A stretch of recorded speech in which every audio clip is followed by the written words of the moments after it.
मैं आपको एक कहानी से बात शुरू करता हूँ, एक स्टोरी से बात शुरू करता हूँ। Real story.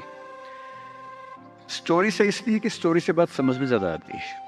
और एज ए पेरेंट, मेरा एक बेटा है, 17 का होने वाला है। नहीं होने वाला नहीं, हो गया है, 3 दिन पहले हो गया है, अब ये भी हुआ है। तो 17 की उम्र आप जानते हैं सबसे खतरनाक होती है।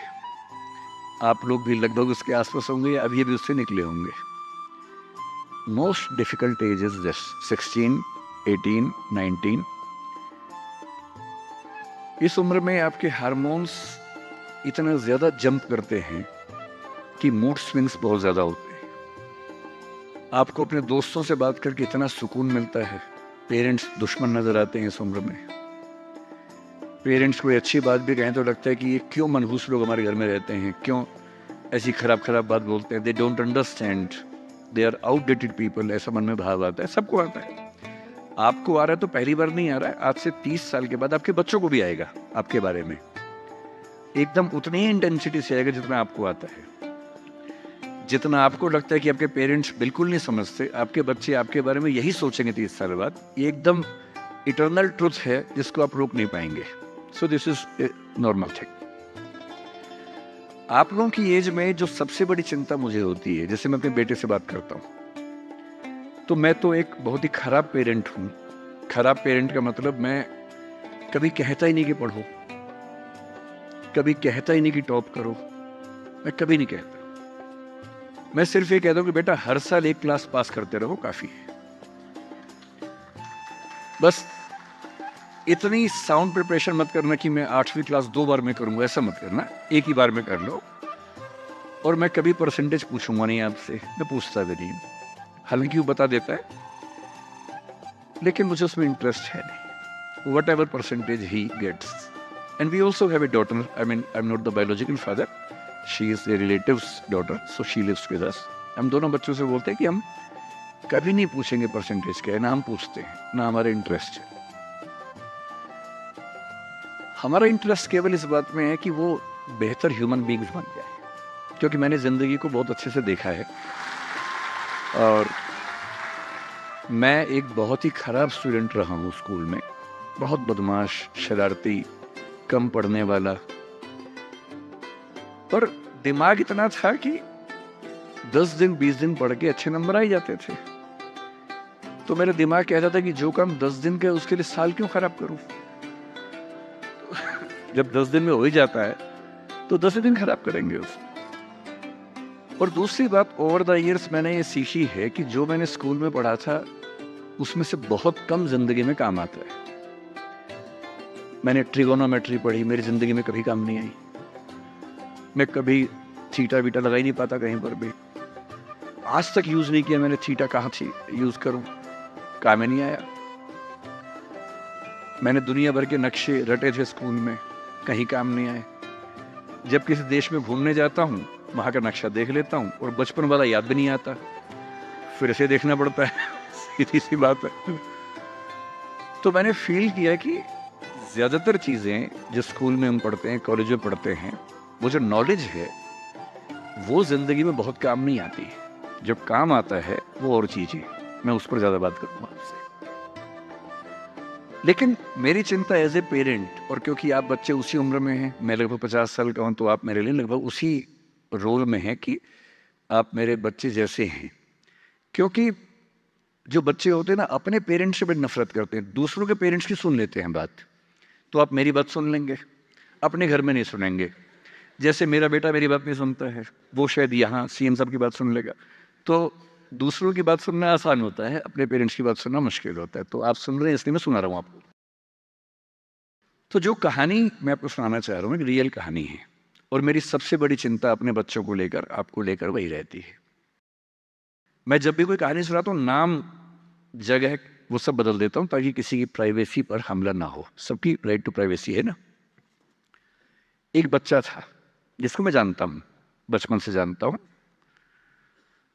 बहुत ही जबरदस्त आर्टिस्टिक बच्चा, म्यूजिक का उस्ताद। उसके घर में लगभग सब लोग म्यूजिक के उस्ताद थे। इंस्ट्रूमेंटल म्यूजिक, वोकल म्यूजिक, हर चीज में अच्छा, पढ़ने में भी ठीक, बढ़िया। और जब हम स्कूल में थे, वो मेरी क्लास में तो नहीं था, थोड़ा सा अलग क्लास में था, पर स्कूल में बहुत पॉपुलर था being into music. I was in debating, he was into music. और बाद में उसने हमारा स्कूल छोड़ भी दिया कुछ समय के बाद, फिर वो कहीं और चला गया, फिर हमारा मिलना नहीं हुआ। उस समय ना तो व्हाट्सएप था ना यूट्यूब था, तो बाद में मिलने का स्कोप भी नहीं रहता था। जो एक बार चला गया वो चला ही जाता था उस समय। अब तो बच्चे जिंदगी भर दोस्त रहते हैं। फिर जब मैं दिल्ली यूनिवर्सिटी में आ गया, ग्रेजुएशन कर चुका था, उसके बाद अचानक मुझे एक बचपन का दोस्त मिला जिसने मुझे एक इंटरेस्टिंग क्या डेवास्टेटिंग बात बताई। तो बात चल रही थी कि स्कूल के दोस्त कहाँ कहाँ हैं, क्या कर रहे हैं। तो बातों बातों में उसका जिक्र भी आया। तो मैंने बड़ी उम्मीद से पूछा, मैंने कहा वो तो बॉम्बे चला गया होगा, फिल्म इंडस्ट्री में चला गया होगा। तो मेरे दोस्त ने पूछा कि तुम्हें नहीं पता उसके बारे में? मैंने कहा नहीं। उसने कहा यार वो जेल में है, and he was one of the most creative students of our school. मैंने कहा जेल में क्यों है? बोले सच में नहीं पता। मैंने कहा सच में नहीं पता मुझे। तो ग्रेजुएशन करने के लिए जब गया तो पता नहीं क्या हुआ, उसकी थोड़ी संगति खराब हो गई। बैड कंपनी जिसको हम बोलते हैं, जो इस उम्र में अच्छी लगती है, वही वाली।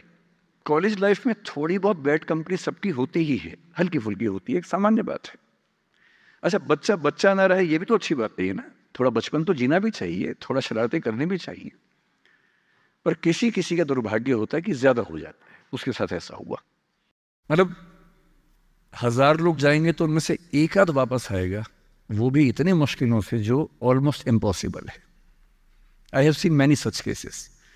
सोशल वेलफेयर डिपार्टमेंट से मेरे कई दोस्त ऑफिसर से, तो मैं उनसे जब पूछता हूँ बताते हैं मैंने ऐसे लोगों को देखा है 10-10 साल से स्ट्रगल कर रहे हैं एडिक्शन से बाहर आने के, नहीं आ पा रहे, खत्म हो गए हैं।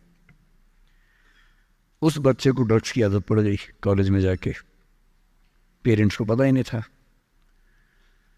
तो जब पेरेंट्स को भनक लगी तो उसको दबाव बनाया कि तुम घर आ जाओ।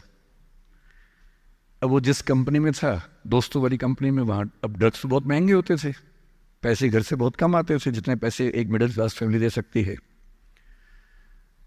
अब वो घर से ज़्यादा पैसे मांगने लगा, पैसे मिलते नहीं थे। उसको अपने ही घर के लोगों पर गुस्सा आने लगा। तो एक बार वो अपने घर आया हुआ था छुट्टियों में, और वहाँ भी वो कुछ कुछ करता रहता था। उसके पेरेंट्स ने उसको बहुत समझाया कि बेटा ऐसा मत करो,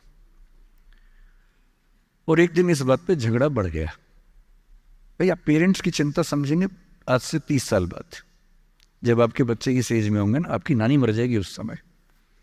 नानी मरना एक मुहावरा है, इसका मतलब बहुत चिंता में रहेंगे उस समय आप।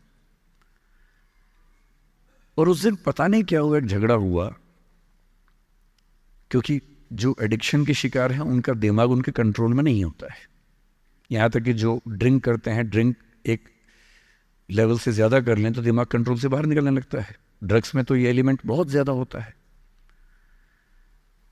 और आधी रात को उसने क्या किया, उसने अपनी फैमिली के 5 लोगों का मर्डर कर दिया। मर्डर। उसने खाने में जहर मिलाया, लगभग सब लोग उससे मर गए। एक मेंबर नहीं मरा क्योंकि उसने खाना खाया नहीं उस दिन, तो उसको उसने अलग से मारा। और ये बात है जब उसकी उम्र लगभग 17-18 साल की थी, या 19 के आसपास रहा होगा। उसके बाद वो जेल गया। मुझे उसके बाद से पता ही नहीं कि क्या हुआ, फांसी हुई या उम्र कैद हुई या क्या हुआ, ना तो मुझे पता है ना मैं इंटरेस्टेड हूँ जानने में। मैं उसका नाम हम सब जानता हूँ, एंड 1-2 क्लास स्कूल में ऐसी थी कि वो हम आसपास थे, जानते थे, पहचानते थे एक दूसरे को। मेरी सबसे बड़ी चिंता ये होती है बच्चों को लेकर कि किसी भी गलती से वो ड्रग्स में ना चले जाएं। आप सबसे रिक्वेस्ट कर रहा हूँ हाथ जोड़ के, कुछ भी कर लेना, ये मत करना। बदमाशी करो, शरारत करो, थोड़ा इश्क विश्क होगा करो, कोई दिक्कत नहीं। किसी को चीट मत करना, ड्रग्स में मत जाना, क्योंकि इन रास्तों पे जाने के बाद वापसी का रास्ता नहीं है। पूरी जिंदगी खत्म हो जाती है। एक शायर ने कहा है, बस एक कदम गलत उठाता राह शौक में, राह शौक का मतलब शौक के रास्ते पर चल पड़े थे, बस एक कदम गलत उठाता राह शौक में, मंजिल तमाम उम्र मुझे ढूंढती रही। मेरी मंजिल जिंदगी भर मुझे ढूंढती रही, कहाँ चला गया? सिर्फ एक गलती हुई थी और उस एक गलती ने कहीं का नहीं छोड़ा। आपको लग रहा होगा कि ये तो पापा जैसा है, प्रीच कर रहा है हमें, पापा डोंट प्रीच वाला भाव मन में आ रहा होगा आप लोगों के, पर मेरा काम ही है, मैं क्या करूं? मुझे जितनी चिंता अपने बच्चे की उतनी आपकी चिंता है, तो मैं तो बोलूंगा। आप मानेंगे नहीं मानेंगे आपकी मर्जी है, लेकिन ईश्वर ना करे कुछ गलती हुई तो बाद में आप इस बात को याद जरूर करेंगे कि किसी ने समझाया था हाथ जोड़कर, और हम उसके बाद भी नहीं समझे थे। कुछ भी करना, उस रास्ते पर मत जाना।